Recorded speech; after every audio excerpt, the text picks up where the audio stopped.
خواهری عزیز، از الله بترس و صورتهای به حجابت را در معرض تماشا برای مردان چشمچران بوالهوس نگذار. قدر و ارزش خود را بدان. فراموش مکن که زن را خداوند با ارزشتر از سنگهای قیمت بها آفریده است که آنها در سر راه و در معرض تماشای همه قرار ندارند و خیلی نایاب هستند. اما وقت زن خود را در معرض تماشا می‌گذارد و مثل سنگ‌های سر راه به ارزش می‌شوند.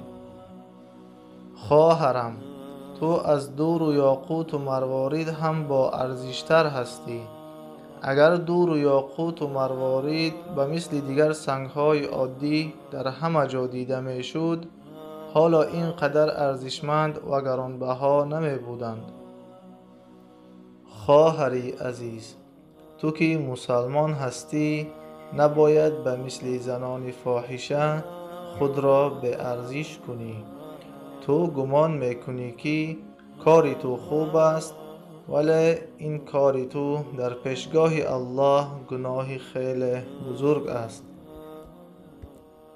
پس صورتهای به حجابت را به خاطر رضای الله از معرض تماشای همگان نیست کن و خود را بیش از این به ارزش مکن تا در غضب الله قرار نگیری.